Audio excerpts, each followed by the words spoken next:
CJI Suryakant के युवाओं से जुड़ी विवादित टिप्पणी के विरोध में शुरू हुआ एक आंदोलन जिससे कॉकरोच जनता पार्टी बन गई और आज ये पार्टी मोदी सरकार के लिए परेशानी का सबब बन गई है।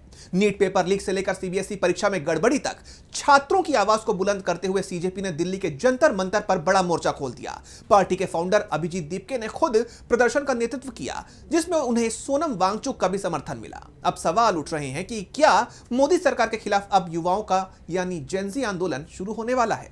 देखिए ये रिपोर्ट। दिल्ली के जंतर मंतर पर मोदी सरकार के खिलाफ युवाओं ने मोर्चा खोल दिया है। कॉकरोच जनता पार्टी के फाउंडर अभिजीत दीपके की अपील पर भारी संख्या में युवा जंतर मंतर पहुंचे और छात्रों के साथ हो रहे अन्याय के खिलाफ अपनी आवाज बुलंद की।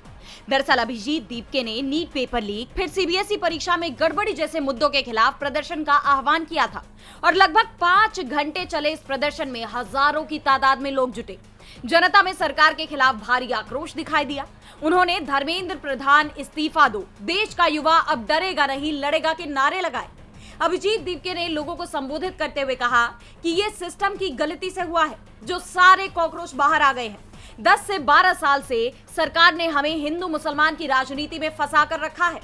क्या हिंदू मुसलमान करने से देश में किसी को भी नौकरी मिली? धर्म के नाम पर छात्र अब नहीं बटेंगे।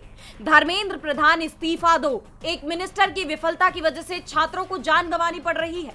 आप हमारी सोशल मीडिया पोस्ट हटा सकते हैं, लेकिन हमें नहीं हटा सकते। ये लड़ाई लंबी है और हम पीछे नहीं हटने वाले। देश का छात्र और युवा नहीं बिका है। मैं इस आंदोलन के लिए अपनी आजादी कुर्बान करने को भी तैयार हूँ। सोशल एक्टिविस्ट सोनम वांगचुक भी हाथ में गुलाब का फूल लेकर इस प्रदर्शन में शामिल होने पहुंचे। उन्होंने भी छात्रों के समर्थन में कहा कि युवाओं का मुद्दा सिर्फ नीट या सीबीएसई तक सीमित नहीं है, बल्कि देश की शिक्षा व्यवस्था से जुड़ा एक बड़ा सवाल है।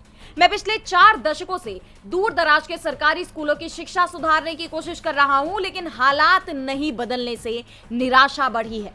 इस दौरान सीजेपी ने गोदी मीडिया पर भी निशाना साधा और उनकी तरफ से सीजेपी के खिलाफ फैलाए गए नैरेटिव को भी सोशल मीडिया के जरिए ध्वस्त किया। डीबी लाइव की टीम ने इस प्रदर्शन में शामिल लोगों से भी बात की, उनकी राय जानने की कोशिश की, जिसमें कई लोगों ने सरकार के प्रति अपना गुस्सा जाहिर किया। फेलियर है ये। अपने देश के युवाओं को अगर रोजगार नहीं देते हैं, अगर उनको शिक्षा से वंचित रखते हैं, अगर जनता को अच्छा स्वास्थ्य नहीं देते और भर पेट भोजन की अगर व्यवस्था नहीं कर सकते, तो ऐसे निकम्मे लोगों को देश के हाकिम को इस्तीफा दे देना चाहिए। उसको पद पे बने रहने का कोई अधिकार नहीं है। प्रदर्शन में शामिल भीड़ से ही एक आवाज निकल रही है कि सरकार के अधिकारी अब पद पर बने रहने के लायक नहीं है। तो कुछ की आंखों में आंसू ही आ गए। आइए आपको दिखाते हैं कि कैसे एक शख्स पेपर लीक के बाद अपने बच्चे का हाल बताते बताते कैमरे पर ही रो पड़ा। मेरे बच्चे की यहाँ काला पड़ गया। 2 साल से यही मुखर्जी नगर में ट्रेनिंग करता था नीट का। कहता पापा अब क्या है, नीट का पेपर लीक हो गया तो मैं जहर खा के मर जाऊं। तो मैं बोला नहीं बेटा, जहर खा के नहीं मरना, मैं तेरे को किराने की दुकान खुलवा दूंगा। बताओ, इस तरह का हमारे घर में इतना रोष है। जंतर मंतर पर उमड़ी भीड़ ने यह बता दिया है कि अब अत्याचार सहन नहीं किया जाएगा। सीजेपी ने तो साफ साफ कहा कि सरकार के लिए हम हो सकते हैं कीड़े मकोड़े, लेकिन हम जीवित हैं और अपने हक की लड़ाई लड़ने के लिए सक्षम हैं। अभिजीत दीपके ने शिक्षा मंत्री धर्मेंद्र प्रधान के इस्तीफे के लिए शाम 5 बजे तक का अल्टीमेटम दिया था कि अगर कॉकरोच जनता पार्टी की बात नहीं मानी जाती है तो 13 जून को जंतर मंतर पर दोबारा प्रदर्शन किया जाएगा। हालांकि उससे पहले ही दीपके की तबीयत खराब हो गई, जिस वजह से उन्हें वहां से जाना पड़ा। लेकिन उन्होंने ये भी साफ कर दिया कि कॉकरोच जनता पार्टी अपनी मांग पर अड़ी है। शिक्षा मंत्री धर्मेंद्र प्रधान को इस्तीफा देना होगा।